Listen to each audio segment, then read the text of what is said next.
அனைவருக்கும் வணக்கம். இது நாகா நோட்ஸ். இந்த வீடியோவில் நம்ம என்ன பார்க்க போகிறோம் அப்படின்னா 2023 டிஎன்பிசி எக்ஸாமில் கேட்ட மேக்ஸ் கொஸ்டின் தான் சால்வ் பண்ண போகிறோம்.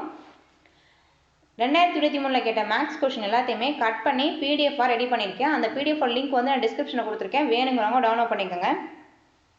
இப்போ நம்ம 2023 கேட்ட கொஷின்ஸ் அப்படியே பார்க்க போகிறது கிடையாது, டாபிக் வைஸாக ஸ்பிட் பண்ணி தான் பார்த்துட்ருக்கோம். ஃபஸ்ட்டு டாப்பிக்காக தனி வட்டி ஆல்ரெடி நம்ம பார்த்தாச்சு. அதோட வீடியோ லிங்க் நான் டிஸ்கிரிப்ஷனில் கொடுத்துருக்கேன், வேணுங்கிறவங்க செக் பண்ணி பாருங்கள். இப்போ நம்ம கூட்டு வட்டி பார்க்க போகிறோம். கூட்டு வட்டியில் பார்ட் 1, பார்ட் 2, பார்ட் 3 ஆல்ரெடி பார்த்தாச்சு. இப்போ நம்ம பார்ட் 4 பார்க்க போகிறோம். பார்ட் 1, பார்ட் 2, பார்ட் 3 பார்க்காதவங்க டிஸ்கிரிப்ஷன் லிங்க் கொடுத்துருக்கேன், போய் பாருங்கள். மெயினாக நீங்கள் பார்ட் 1 பார்த்துட்டு அடுத்த பார்ட்லாம் பாருங்கள், அப்போ தான் உங்களுக்கு கிளியராக புரியும். பார்ட் 1ல் நான் ஃபார்முலாலாம் கொடுத்துருக்கேன், அதனால் பார்ட் 1 பார்த்துட்டு நெக்ஸ்ட் பார்ட் 2, பார்ட் 3, பார்ட் 4 அப்படி பாருங்கள். ஃபஸ்ட்டு சம் பாருங்கள். ரூபாய் 3000க்கு 10% ஆண்டு வட்டி வீதத்தில் 3 ஆண்டுகளுக்கு ஆண்டுக்கு ஒரு முறை வட்டி கணக்கிடப்பட்டால் கிடைக்கும் கூட்டு வட்டி என்னன்னு கேட்டிருக்காங்க. அசல் கொடுத்துருக்காங்க 3000, நெக்ஸ்ட்டு ஆர் கொடுத்துருக்காங்க, வட்டி வீதம் கொடுத்துருக்காங்க 10%, என் கொடுத்துருக்காங்க 3 ஆண்டுகள். அவங்க கூட்டு வட்டி கண்டுபிடிக்க சொல்லியிருக்காங்க, காம்பவுண்ட் இன்ட்ரெஸ்ட் கண்டுபிடிக்க சொல்லியிருக்காங்க. கொஷினில் பாருங்கள், ஆண்டுக்கு ஒரு முறை வட்டி கணக்கிடப்பட்டால்னு கொடுத்துட்டாங்க. அப்போது ஆண்டுக்கு ஒரு முறை வட்டி கணக்கிடப்பட்டால் மொத்த தொகை கண்டுபிடிக்க ஃபார்முலா என்ன?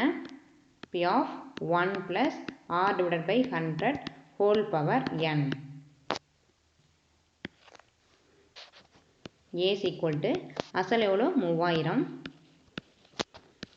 1 plus R 10 divided by 100 whole power n 3. Okay, 3000 அப்படியே வச்சுக்கோங்க. இப்போது இந்த 0 கேன்சல் பண்ணலாமா? நெக்ஸ்ட்டு இதை கிராஸ் மல்டிப்ளை பண்ணுங்கள். 10, இங்கே ஒரு 1 இருக்குது, 11 வரும். அப்போ 11/10 வந்துருச்சு. இங்கே பவரில் பாருங்கள் 3 இருக்குது. அப்போது 3 டைம் 11/10 3 டைம் எழுதணுமா? எழுதியாச்சு. இப்போது இதை கேன்சல் பண்ணுங்கள். இங்கே இருக்க இந்த 3 0வும் இங்கே இருக்க இந்த 3 0வும் கேன்சல் ஆயிரும். மிச்சம் என்ன இருக்குது? 3 பெருக்கல் 11 பெருக்கல் 11 பெருக்கல் 11. இப்போ எல்லாத்தையும் மல்டிப்ளை பண்ணுங்கள். 3993. இது மொத்த தொகை. அவங்க கூட்டு வட்டி கண்டுபிடிக்க சொல்லியிருக்காங்க. கூட்டு வட்டி எப்படி கண்டுபிடிக்கலாம்? மொத்த தொகையிலேருந்து அசலை மைனஸ் பண்ணால் கூட்டு வட்டி கிடச்சிருமா? மொத்த தொகை எவ்வளோ? 3993 மைனஸ் அசல் எவ்வளோ? 3000 மைனஸ் பண்ணுங்கள். 993. இதான் கூட்டு வட்டி. இதான் இதுக்கான ஆன்சர். ரெண்டாவது சம் பாருங்க.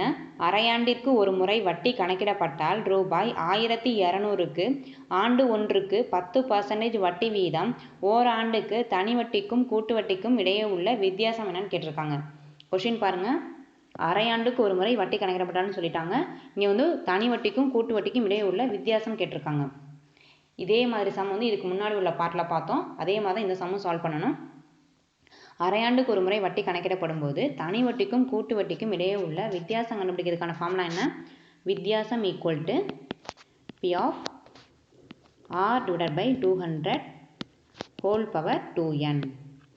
அரையாண்டுக்கு ஒரு முறை வட்டி கணக்கிடப்படும் போது தனி வட்டிக்கும் கூட்டு வட்டிக்கும் இடையே உள்ள வித்தியாசத்துக்கான ஃபார்முலா வித்தியாசம் equal to P of R divided by 200 whole power 2n. இதில் அசல் எவ்வளோ? 1200 கொடுத்துருக்காங்க. நெக்ஸ்ட்டு வட்டி வீதம் கொடுத்துருக்காங்க. ஆர் 10%, என் ஓராண்டுன்னு சொல்லியிருக்காங்க. அப்போ என் 1.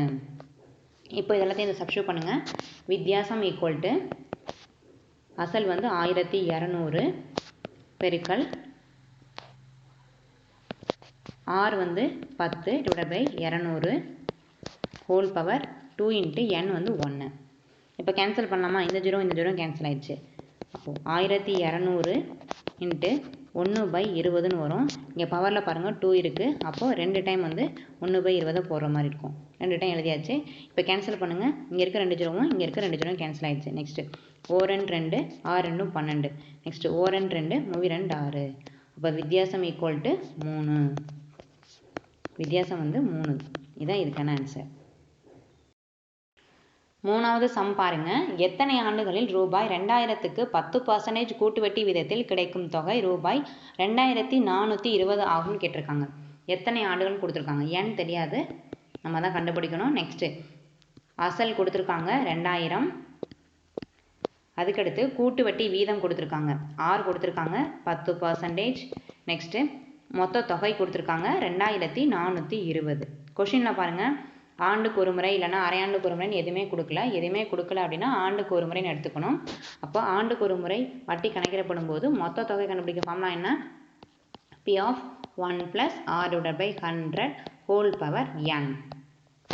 இப்போது இந்த வேல்யூ எல்லாத்தையும் இதில் சப்ஸ்டியூட் பண்ணுங்கள். மொத்த தொகை எவ்வளோ? 2420. அசல் வந்து 2000. 1 plus R வந்து 10 divided by 100 whole power n. இப்போ இந்த 2000 சைடு கொண்டு வாங்க. 2420 divided by 2000 ஈக்குவல் டு இந்த 0 கேன்சல் பண்ணலாமா? இதை கிராஸ் மல்டிப்ளை பண்ணுங்கள். 11/10 வருது ஹோல் பவர் n. இப்போது இதை கேன்சல் பண்ணுங்கள். 0 கேன்சல் ஆகிடுச்சு. 2 டிவைட் பண்ணால் ஓரன் 2 2 4 ஓரன் 2 இங்கே ஓரன் 2 0 வந்துருச்சு. இப்போ 121/100ன்னு கிடைக்குது. இந்த சைடு 11/10 ஹோல் பவர் n இருக்குது. இந்த சைடு இருக்க வேல்யூவை எதுவுமே பண்ண முடியாது. ரைட் சைடில் இருக்கிறத எதுவுமே பண்ண முடியாது. இதை தான் நம்ம ஏதாவது சேஞ்ச் பண்ணணும். இங்கே பாருங்கள், இங்கே 11/10 ஹோல் பவர் n இருக்குது.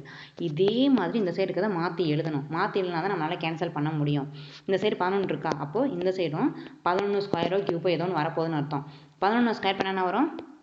121 வருமா? அப்போது 11 ஸ்கொயர்னு எழுதலாமா? 121 11 ஸ்கொயர்னு எழுதுறேன். நெக்ஸ்ட்டு அதே மாதிரி கீழே இங்கே 10 இருக்குது, அதே மாதிரி இங்கே 100 இருக்குது. அப்போது 10 ஸ்கொயர் பண்ணால் இல்லை கியூப் பண்ணால் இங்கே இருக்க வேல்யூ வரணும். 10 ஸ்கொயர் பண்ண என்ன வரும்? 100 வரும். அப்போது 10 ஸ்கொயர்னு எழுதலாமா? அப்போது 11 divided by 10 whole power n இருக்குது. இங்கே பாருங்கள், இந்த 2 வந்து பவர்லேயும் இருக்குது, அதாவது மேலே இருக்குது கீழே இருக்குது. அப்போது மொத்தமாக எழுதலாமா? இதை 11 divided by 10 ஹோல் பவர் 2ன்னு எழுதலாம். இந்த 2ங்கிறது இந்த 11க்கு வரும் 10க்கும் வரும். இங்கே வந்து நம்ம பொதுவாக எழுதியிருக்கோம்.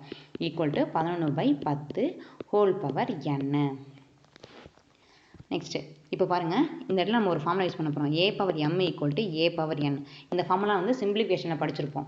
a power m அதாவது அடிமானம் 2 சமமாக இருந்துச்சு அப்படின்னா அடுக்கு 2ஐயும் ஈக்குவல் பண்ணி எழுதலாம். m ஈக்குவல் டு n எழுதலாம். இங்கே பாருங்கள், அடிமானம் 2மே சமமாக இருக்குது.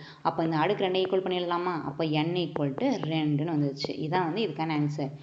இந்த மாதிரி நம்ம ஈஸியாக எழுதுறதுக்காக தான் இந்த வந்து 121 11 ஸ்கொயர் அப்படின்னும் இந்த 100 வந்து 10 ஸ்கொயர்னு எழுதுறோம். எழுதிட்டு இதை அப்படியே மாற்றி எழுதி இந்த மாதிரி இந்த a power m equal to a power n இந்த ஃபார்முலா அப்படி நம்ம கொண்டு வந்தோம். இது சிம்பிள் தான். இந்த ஃபார்முலா நோட் பண்ணிக்கோங்க. இது தெரிஞ்சால் தான் இந்த இடத்துல நீங்கள் வந்து இந்த லாஸ்ட் ஆன்சர் கொண்டு வர வைக்க முடியும். ஓகே ஃப்ரெண்ட்ஸ், ரிமைனிங் சம் நம்ம நெக்ஸ்ட் பார்ட்டில் பார்க்கலாம். தேங்க்யூ.